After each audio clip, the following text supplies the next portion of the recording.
Okay, we are up to Daf Mem Tesh Amud Beis, because I believe today's Daf is Daf Nun, and we were learning about the sugya of Nachas Ruach Hasisi Labayli. So we said it was as follows.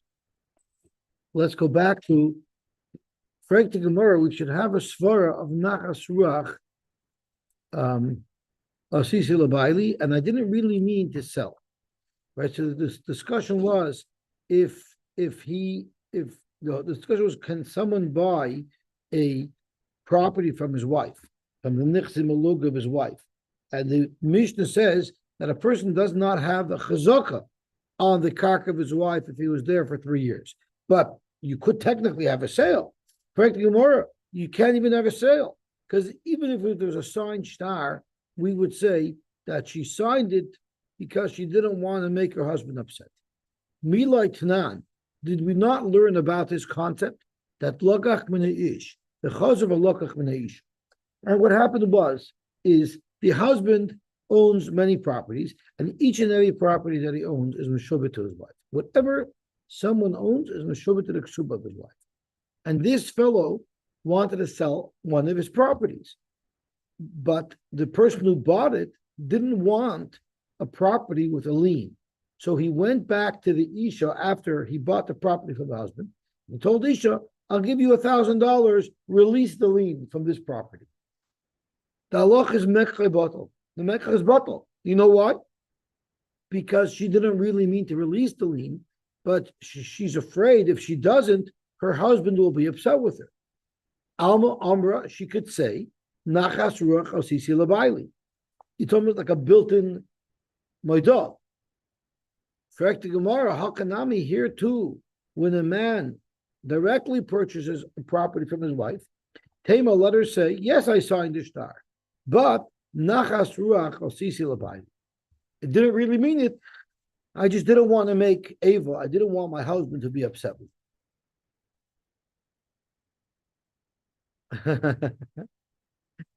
Zakt Gemara, Ha'itmar Allah, Amar Rabbi Bar Rafuna.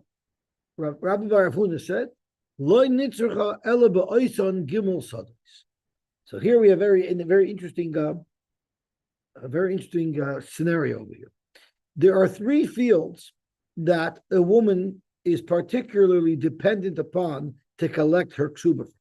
So Rabbi Bar Rafuna wanted to tie as follows: which fields will she not want to give her right up to? And therefore we'll say if she actually signed, she only signed to please her husband. There's only those 3 fields. All of his assets she doesn't really care so much, and she's happy to give up, or she's willing to give up her lien on those properties because those weren't the focus of what she was planning to collect from.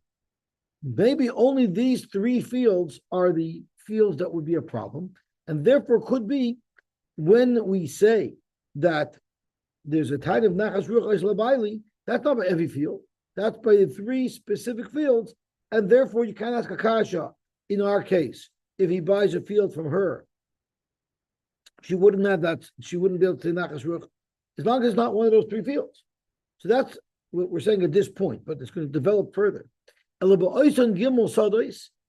are the 3 fields? In the ksuba, they actually itemize a specific property that she's going to collect from.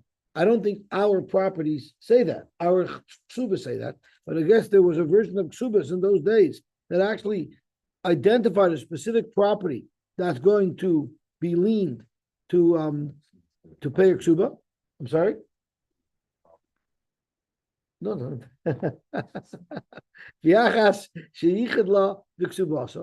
And the second property is, after he gives you the ksuba, he actually designates a field from which to collect from, not necessarily the same field that was listed in the ksuba.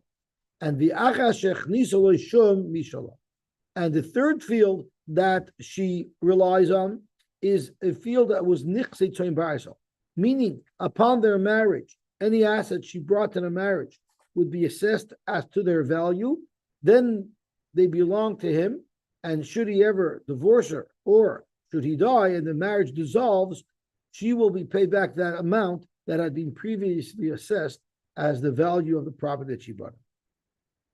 So which properties would her sale, yes, be considered a sale? That she's not so makbid on. So what are you going to tell me? That any other nechasim that he has, that he sells, there she's not makbid, and there because she's not makbid, and there because she's not makbid, she when she signs that she agrees to the sale, it's a good sale. Kol shekain ta'avil eva. That's even a bigger eva if she refuses the sale. Why? Because imagine not one of these three properties that she was trying that they were trying to buy. It was one of the husband's generic properties, and what happens is he sells it, and then they go to her to ask her to release her lien, right? So yes, it's not the main focus of what she's looking to collect from. But if she refuses, he'll really be upset at it, because he'll say, you must really want to divorce me. You must either be planning to poison me and kill me, so you're going to collect your ksuba, or you must be trying to divorce me. Because if not, why would you be so makbid on a property that's not even part of your main focus of the collection? So there might be less of a svar that she wants it, but there's a much bigger factor of Eva involved. So therefore, Avada, you should apply this svar of Eva. She can't say, I don't want to agree to it, because for sure he'll be angry. You must have something up your sleeves. You must be ready to divorce me, and you're trying to make sure that no matter what, you'll have from where to collect. So there's even a bigger argument of nachas ruach chasisa l'bayli. The Amar is going to tell her, what? You don't let me sell any property? You must have some plan. You must know something that I don't know. Either my coffee is going to be poisoned tomorrow morning, or you know how you always hear rumors, you heard so-and-so's getting divorced. You hear so-and-so's getting divorced. I always wonder, when these rumors are flying, do you think so-and-so knows about it?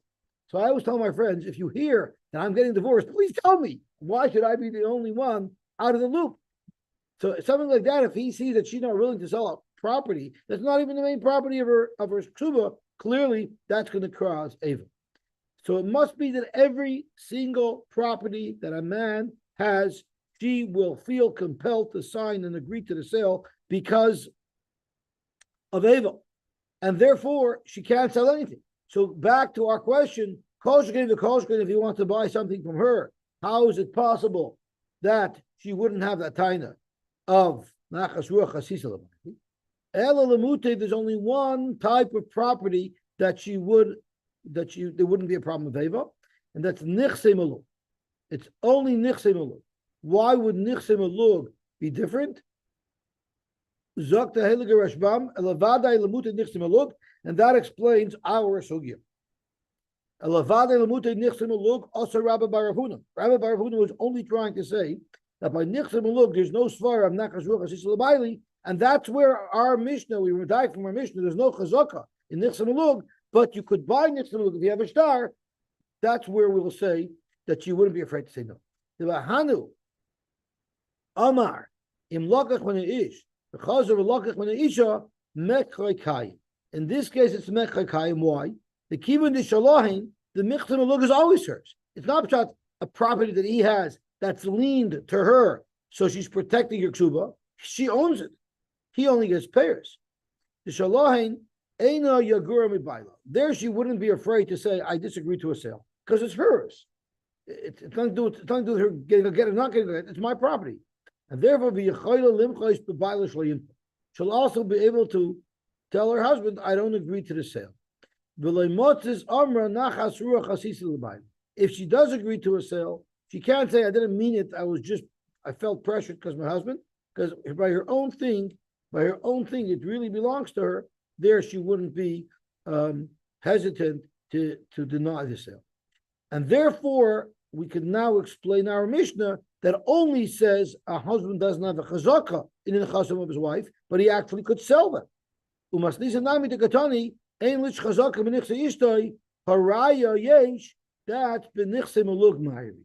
If he has a star that his wife sold him, the nichse malug, that is legitimate, and she cannot say nachas ruach chasisa l'bayli, The kivin and the chasim shalah, since they belong to her, lemotzes amra nachas ruach l'sisalabayim. She can't claim that she signed the star only because she wanted to make nachas ruach l'bayla, because her own, we know, if she was uncomfortable selling, she would simply not have sold. Gewaltig, elamuta nichsamuk. Frekt Gemara, you're still not in the clear, because nichsamuk will still have a problem. Because ha'amar amemar, ish v'isha shemachu b'nichsamuk, loy asu, v'loy klum. So it's the pashut of pshat in this is, let's say there's nichsamuk that the husband wanted to sell to a third party. He has a kinyan payers in it right now. She has a kinyan aguf. If they each signed onto the sale, so they each gave up their component, their portion, their ownership of this property, it would not be a good sale. Why not? Isn't it the same svar? Zok the Gemara, no. Ki itmar da meimar, a meimar's case is a different case. It's heichet the zavin iu umis. What happened was he sold his kinyan payers. He sold that. And then he died. Also, ihi umavka, and then she came and she wants to take it away. Inami, so it's not speaking where they both agreed to a sale while she was alive. He signed off on his kinyan payers. She signed off on her kinyan aguf. Their avada would be a good kinyan. You know where our Maimar said that it doesn't work? That's if only he sold the payers and he died, then also he umavka. After he died, she's allowed to take her field back because her husband only had payers while he was alive. Inami, or in a different case, if Zavna if only she sold her kinyan aguf, umeis and she died, again, he ashens her, also iu umafik. Why? Why can't a woman sell what she owns and the husband shouldn't have any rights to it, right? The husband yashens her, but till he yashens her, she could sell. That's because of a takanta derabanan, that when the husband yashens a wife, he actually has precedence even to somebody whom she might have sold to while he was alive. So that kanes chachamim uchad Rabbi Yosy bar Chanina, Dom Rabbi Yosy bar Chanina, hu usha askinu ha'isha shamacha b'nichsei maluk umeisa habal moitzi miyar alakuchas. So we just learned the whole mouthful. So let's process it slowly. The Gemara had a kasha. How could you say that he bought the nichsei maluk from her? It says even the ish v'isha shamacha maluk to a third party, it's not a good sale. So kol shagain, if he's asking her to sell it directly to him, that's not what it means. Avada, it would be a good sale if they both sign off. Ish v'isha doesn't mean they both sold together. It means ish alone or isha alone. If either one alone sold, it wouldn't be a good sale. That's kol shekain, she'll want to please her husband if he wants to buy it himself, right? So there's more pressure on her to sell if he's looking to buy it himself. So the more pressure there is on her to sell, the more of a tiny she has. I didn't mean. Right? So Zog to Gemara. Maimar is saying if only one of them sold, if only he sold, it's poshut that after he dies, she gets it back. Because he never owned it. All he could sell is his kinyan payers. But even if she sold, which technically it should be 100% valid sale, any maluk that she sells during her lifetime is not her husband's to yarshin. Right? If someone sells a property, he dies, no one yarshins that. But when it comes to a marriage, there's a takanas usha that anything that she brought into the marriage, the husband can yarshin, even if she sells it. And that's a takanas usha. Aval, heicha desvinu tarvayu la'alma. But if they both sold it to a third party and they both signed off on it, inami zavna ihi ledidei, or if she sold it to him, Zvini, it would be a good sale. And that's what our Mishnah means. When our Mishnah says a man can't have a chazak in the nechasim of his wife, it's referring to nichsei maluk. And the dik that we make from there, haraya yesh. But if he had a star, it would be a good mechira. That applies to nichsei maluk, because nichsei maluk, a woman may sell. So that was one shot. V'bayis ema, a meimar, the omar, k'Rabbi. Let's go back to a Maimar. What did a Maimar say?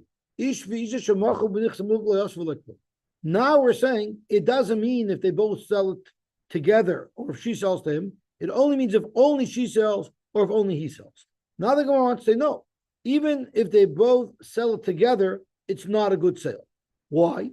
The Tanya, it's going according to Rabbi Lozer. I'm going to spill the beans in advance. We're going to have a machlokes if you only have a kinyan aguf. If you only have a kinyan payers, is that enough of an ownership to sell? Rabbi Lazar holds it's not enough. Only having a kinyan aguf, or only having a kinyan payers is simply not enough to sell. So I can't sell my kinyan aguf, and you can't sell your kinyan payers, and that's why it doesn't work. So it's not a question of because nachas ruach asis levaili. It's only because we don't own enough. The Tanya hamoicheres abdoi upasak imoy shishamshenu shloshim. What happens if someone sells his Eved Kanani to his friend? But he says for the first 30 days, I'm retaining a kinyan payers on this Eved. I'm retaining the right to use him to work for me for 30 days. Now we know there's a halacha. If one hits an Eved and the Eved dies from his hit, if the Eved survives 24 hours, then the person does not have an Chiv Misa. But if the Eved dies within 24 hours, then we have a problem. So the question is, that only applies to the owner of an Eved. A stranger who kills an Eved would have to pay regardless. So the question here is, here you have the fellow who sold the Eved, but he retained the kinyan payers. Is he considered an owner? Rab Meir Eimer Harishon Yeshnoi Bedin Yoimo Yemayim Mepnei Shutach. This halacha that if an Eved survives for a day, he's potter, that applies to the seller, because the seller during those 30 days was the one who was using this Eved. Hasheni, but during these 30 days, if the buyer who owns the guf of the Eved, she just doesn't have the ishtamshus of the Eved for the first 30 days,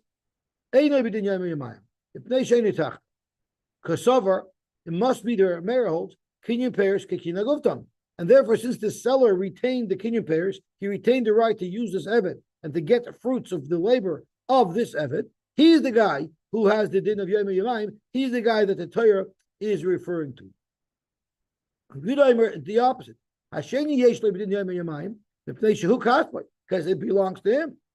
Harishan ain't b'din Yom Yamayim, sheni kaspa. It doesn't belong to him. He just has a right to use it. Because over kinyan payers lav ki kinyan agufta.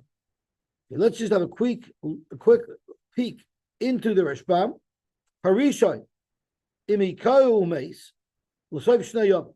The Rishon hit this Eved, and the Eved died after 2 days. Machmas akazu, and there was as a result of his beating. Yesh nebedin yom yamayim. It says im yom yamayim yomad lo yukam upater no bipater. The lomakal yisrael chaveroi. If you hit a Yisrael, no matter how long it takes for him to die, if he dies from your hit, you'll still be chai. Imachmas makazu afilu l'soiv shana nerad. It's only an Eved who you're only going to be mechuyev if he dies within 24. Okay, so we have the machlokes between Rabbi Yehuda and Rabbi Meir, but now we have two more shittas. Yosy Omer, turning on Tamid Beis, Shneim Yeshnon B'din Yom Yamayim. Both of them have the benefit of the halacha of Yom Yamayim, and they're both potter. Why? Because any type of ownership is enough to say that it's yours. Zem Epnei Shu Tachtov, V'zem Epnei Shu Kaspoi. What's the reasoning for Rabbi Yosy? Because umesabkelei I king pairs kikina guftami ilav kikina guftam. We're not sure. Since we're not sure, it's possible that the guy who has it for 30 days, he's the baal, he's entitled to the suffix of Yom Yamayim, but it's also possible that the kina guf, the purchaser, has this benefit.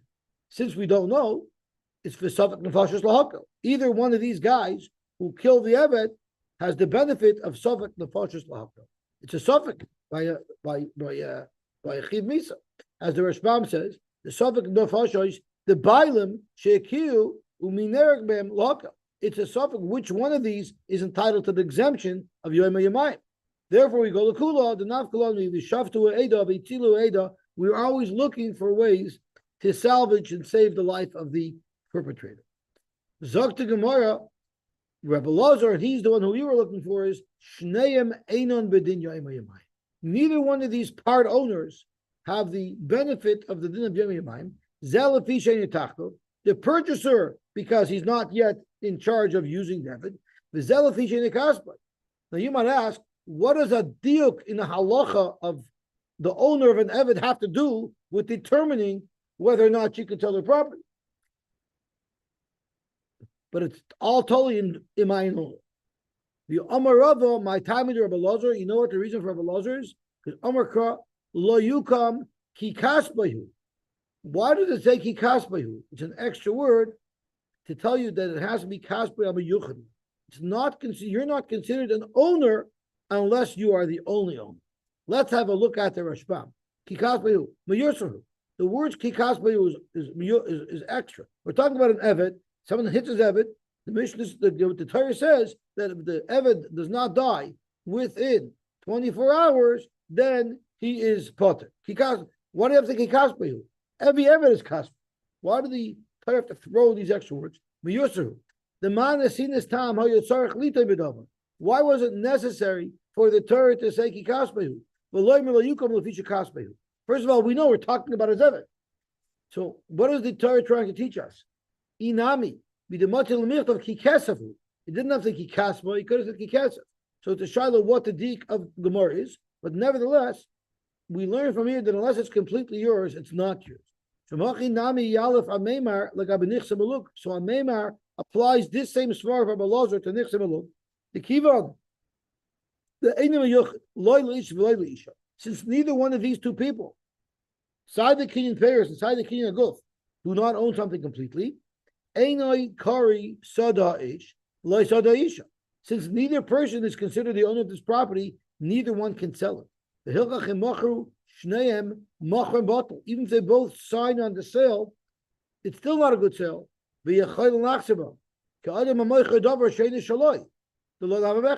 If you try to sell something that doesn't belong to you, it's not a good sale.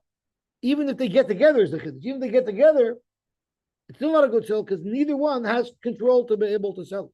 So that's what Ameimar meant when he said that an ish v'isha shamachu b'nichs maluk is not a mechira. But we don't subscribe to Rabbi Elazar. We have plenty of other shittas over here in this Mishnah. Our Mishnah will not hold like Rabbi Elazar. Our Mishnah would hold it is a good mechira, and therefore you don't have a chazaka in the nichs maluk of your wife. But if she sold it to you and you have a star, avada, it's a good sale. Gewaltig. Zog the hele Gemara weiter. V'loyle ish chazaka b'nichse ishta. And ish does not have a chazaka b'nichse ishta. I know we just discussed this heading, but we're diving right back in. Frank the Gemara, well, what do you mean a husband doesn't have a chazaka b'nichse ishta? V'yomer Rav, eishes ish tzricha limchos. If you're telling me I'm there for 3 years, a husband is using the property of his wife for 3 years, he doesn't have a chazaka. So then why did Rav say that an Eishes has to be Moicha? So it must be that Rav is arguing with her Mishnah. Now you might say, who does she have to be Moicha against? Maybe he doesn't mean she has to be Moicha against her husband if her husband's taking the payers. Maybe Rav is referring to somebody else. And therefore it's not a kasha from our Mishnah on Rav. Kima, min bima, ilema ba'acher. If we're talking about a third party, meaning this is Nichse Maluk, and some third party is now living and working in the field, and there Rav tells you that she doesn't have to be moicha. How could that be? For Amar Rav, ein machzikin v'nichsei eishes ish. Rav says you can never have a chazaka in the nechasim of an eishes ish. So if you can never have a chazaka in the nechasim of eishes ish, why would she need to be moicha? Right? Ella.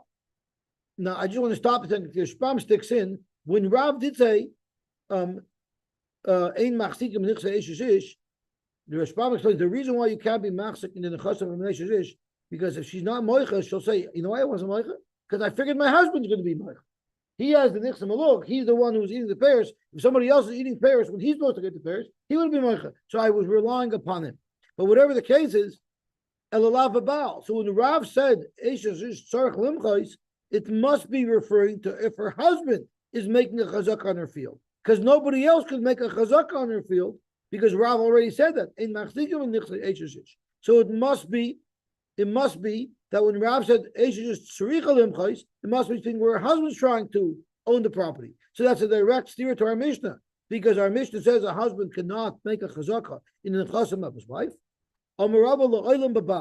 In fact, Rav is speaking about the Baal, and by the Baal he said Tzricha Limchais.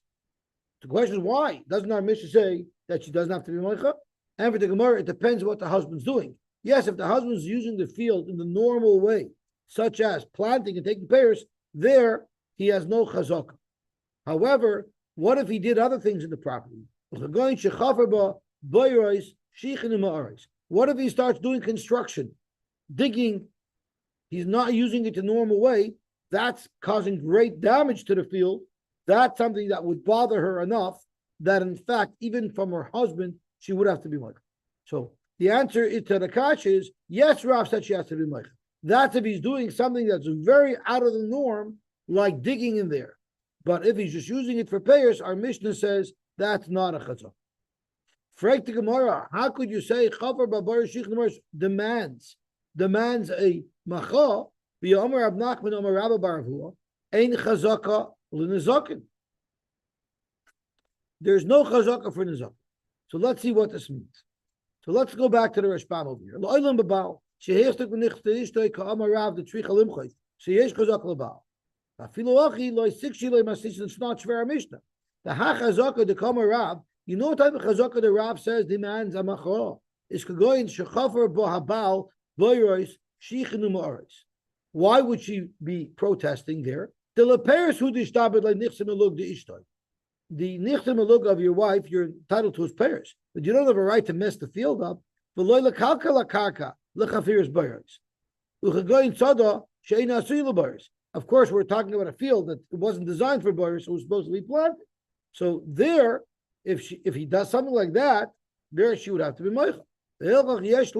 If he did something like that, the vaday economy if he's doing such a radical thing to this property, he must have purchased it beforehand. And therefore, he's allowed to do whatever he wants in this field. That's what Rav meant when he said trichal impulse. But frankly, Gemara ain't chazaka on the zakah.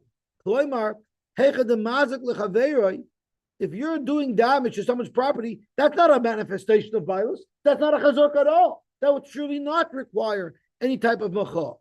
Why?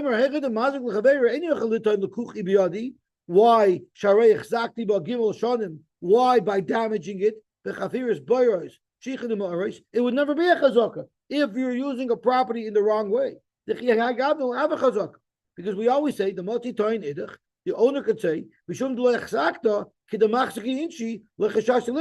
if you're using it in the normal way, that seems to show you're a bile. There, I'm going to be moich. But if you're doing crazy things in it, that's not called ownership. I don't even have to be moich. Well, here, digging in a field that's not supposed to be dug in is damage. Digging in Manhattan, where you're supposed to be building, that's where it's damage. Yeah, but so I guess it depends where you are. If you're digging in an area that makes sense to dig in, that would also be a chazaka. But we're speaking about a field that was designed to plant. Zok to Gemara, maybe that's not what it means. Ema ein din chazaka l'nezak. Maybe it's referring to something completely different. It's not even referring to the chazaka of owning karka. Maybe what Rav Nachman Babu means if you're damaging somebody's property and the guy doesn't protest right away, you can't say, hey, he didn't protest, so he must not be makbid. Maybe that's all it means. Let's see the Heilige Rashbam. Emein din chazaka litztarach gimel shanim l'nezak. You don't need 3 years if someone is damaging your property. For instance, heicha de cheskasoi al yidin nezakin elul alter v'chazaka. No, I'm sorry, I touched this wrong. Ema ein din chazaka means when you're using it normally, there it takes 3 years. But if you're doing something so radical that damages the property, that's a chazaka miyad. So maybe that's what Rabbi Bar Chana meant. Ein din chazaka l'nezakin. It doesn't have to wait 3 years. If someone's doing something so radical to your property, he doesn't have to do it for 3 years. Even if he does it for 1 day and you see it and you look away, that would be a claim to a chazaka. And maybe that's what Rav meant when Rav said that Isha has to be moicha. She has to be moicha if her husband is making that type of chazaka right away. Nobody would stand quietly by while someone is damaging his property. And if he wasn't moicha right away, there'll be a right away chazaka. Doesn't take 3 years. Therefore, when Rav said an Isha has to be moicha, he's referring to this type of case where the husband's doing something that's wild, damaging the property, and there she has to be moicha, not within 3 years. She has to be moicha immediately. This woman would not see her property being so severely damaged and be quiet. In fact, in such an instance, there would be a chazak. So our Mishnah says there's no chazaka, that's normal use. Damaging the property, there's a chazaka right away, and therefore Rav says the woman, the wife, has to be moicha. Or you could have a different shot. Lav itmar Allah, Rav Mori, Omar Bekutra, Rav Zid Omar Bevesa Kise. We're not even talking about a chazaka that someone manifests ownership and therefore he's claiming that he owns it. We're not speaking about that at all. We're speaking about if someone is mazik your property and you don't say anything, can he say, oh, he wasn't makbid, so I'm allowed to do that? Let's have a look at the Rishbam. V'boy shema ha'itmar law, Rav Mori Omar, Klaimar v'boy shema la'olam, cheskes gimel shalim be'inon. Afilu echad ha'chavar ba'boyers could kimnel mislam. Let's say you need a chazaka of 3 years. So let's go back and say that when Rav said, and he has to be moicha, she has to be moicha in the case of chavar b'ashich and amaris, but she doesn't have to be moicha right away. She has to be moicha within 3 years. That's what Rav meant. But the hard comer of Nachman in chazaka l'nezakin, loy b'cheska shonim b'karka chaveri ari. We're not talking about proving that you own something. Rather, what if you were doing something that was damaging to your friend's property? You weren't damaging his field. You're his neighbor. You were doing something in your own field, but it was causing damage to your friend. How is that? You were creating smoke that's smoking him out, or you had a basic kisei there that was not below ground, that was above ground, that smelled so terrible that the guy couldn't live on this land. Those types of things are what Rabbi Baruch is telling us is you're not allowed to cause that type of damage to your neighbor. Even if you've had this basic kisei for 3 years, he comes and tells you you got to get rid of it. It's horrific. You can't say, "What are you talking about? I'm here for 3 years already. You never said anything. I get to keep it." No matter how long you might have been doing this, even if the neighbor didn't say anything, you never have a chazaka for that. So then it's not even a question that was relevant to our subject. What type of damage is it? We've already saw in the Rishbam, but the Gemara says, Rav Mori Omar Bekutra, Rav Zid Omar Bebesek Kisei. Either one of these two things that causes so much discomfort to your neighbor, no matter how long you've been doing it, the neighbor can demand that you stop. Rabbi Yosef Omar La'olam Ba'ach. Rabbi Yosef wants to go back to our original pshat. What did we say until now? Rav said Aisha must be moicha. We had two pshatim. Either she has to be moicha right away if her husband was digging boy shikha, or she has 3 years to be moicha. Rabbi Yosef wants to say it's speaking about another person making a moicha. So the problem is we also had another Rav who said that ein machzikim in right? If someone, a third party, is living in their property for 3 years, he doesn't have a chazaka. So if he doesn't have a chazaka, what could Rav possibly mean? That she has to be moicha. I cannot make a chazaka. The teretz is, if while she's married to her husband, someone's living in her property for 3 years, there you say ein machzikin, because she can say she was relying on her husband. But what if her husband dies or they get divorced and the guy's staying on and he's there for another 3 years? Now she can't say that I relied on my husband because her husband has not been around for the last 3 years. So this person was already there in the property while her husband was alive, but it continued on and he continued living there after her husband died, so he was there for 3 years after the husband died or was divorced, and therefore there she does have to make a macha. Migu di boy Amar law Migu that he could say after your husband died or after your husband divorced you, I bought this property from you. Ki nami at zivinta lei v'zavna nahali mehemon. So too he would believe to say you sold the property to your husband, and I bought the property of your husband, and therefore my chazaka is good. He would be believed, and that's why the lady has to be moicha. The lady has to be moicha. Ein machzikim nichse eshes. While she's in eshes, zok Rav there's no chazaka. But her isha, what is loshen? Eshes stricha limchais. If she's an eshes, meaning not necessarily now, but when the guy originally moved in, there she would have to be moicha. Otherwise, he would be believed to say he bought it from the husband with a mikui that he could have said that he bought it from her. after she was single. Let's see the Heilige Rashbam.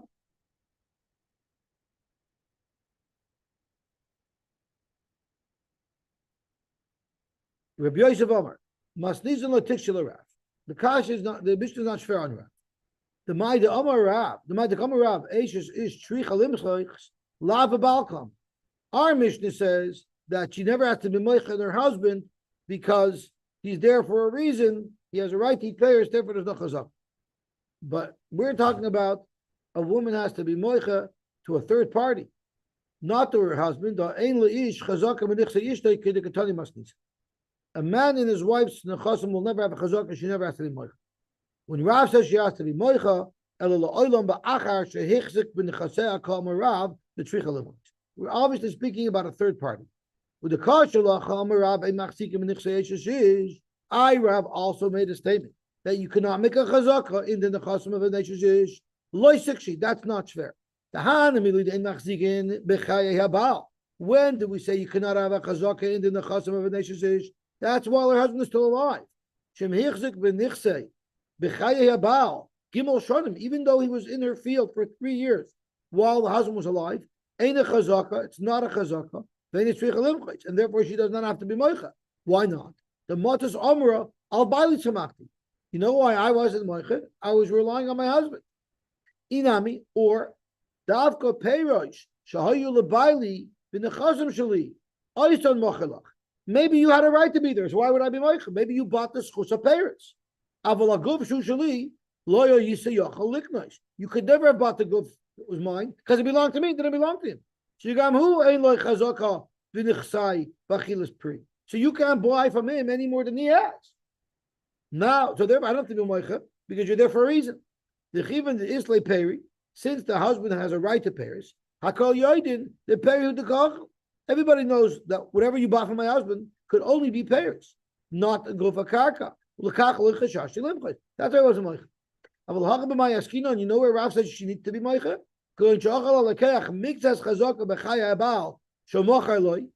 Yes, he was already there, but the Gimel Shonim Shleimoitz La'achar Misas Baal. He was there for 3 full years after the Baal was no longer here. It's in this case where Rav said she absolutely has to be moicha.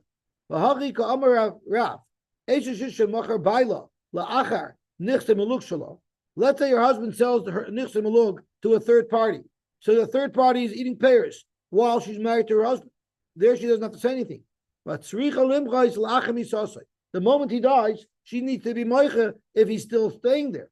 We would have thought, everybody knows that the husband sold the pears while he was alive.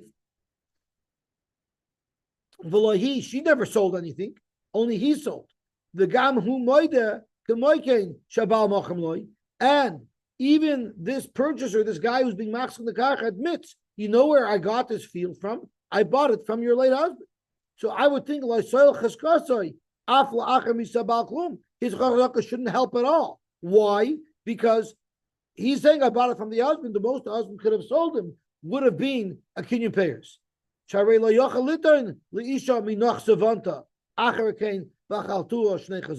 He can't just claim that I bought it from you, lady, after your husband died. Why can't he say that? Since his original entry into this property was due to the fact that the husband sold him only the payers, and all that the Baal had in this field was payers, so that's all he could have sold. Maybe we should treat him like an aris who never ever has a chazaka on the property that he's working in.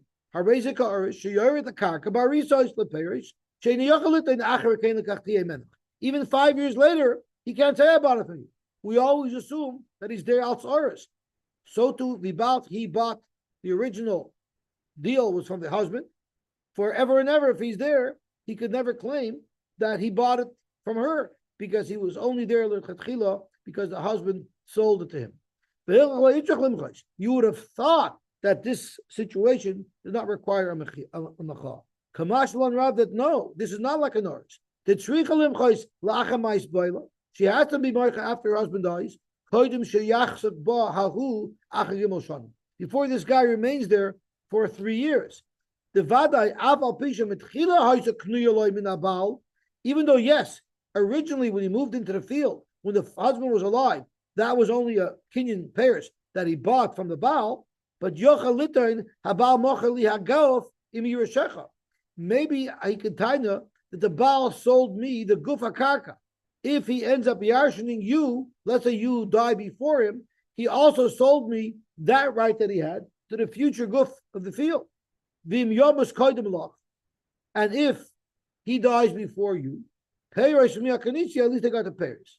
And therefore, umiyat keshemeis, haray nistalki mimekhi. My purchase is over. It has a clear demarcation line. Upon his death, my mecha was over. An oris does not have a clear demarcation line as to when it's over. So therefore, I'm never having to be moicha. But there's a clear demarcation point when the husband dies. Any schos that I have in the field that I got from him are over. Ulakach kanisi mimcha. So in fact, I bought it from you. Sharei ata nasa sadashalach. Because now the field is yours. Vehilchach migudi by amar anozav antaminach. Acher mois baila. By an oris, he can't say at some point I bought it. As long as he's there, we always discount as being there. But here there's a demarcation point. So he could have said I bought it from you after your husband died. And ve'achaltia shnei chazaka, which is fair and square. Therefore, kika amar, yoideyani, there's a vinti lebalach. I know for a fact that you sold the full property to your husband, which we've already established you can do. The acher kain zovin nehali, and then he sold me that right. Mammon he did believe. V'loidami la'oris, she'ein yochalutim lekachtiv acher kain. An oris could never say that he bought it. We should understand oris ein zman larisusay. There is no end to an arisus. Ela kol hayamim b'toris arisusay aymin. We say as long as he's there else oris. Avazay shaloichem in ish al menashem yomis yafsid mechad shetito isha nichsem eluk. When I bought it from the husband, I knew that the moment the husband dies, I lost my property because I only buy what he had. There's a demarcation. Husband vaday kishamei sabal. When the husband dies, it's clear that his original arrangement has evaporated. And if he's still there, it must be due to an ownership that he's getting directly from the woman. And she's not saying anything. For 3 years, to Zavuna Zvinila. Okay, let's just get over to the Amar Aleph because of my own OCD. Gufa Amarav Machzikin Benichse Eshes.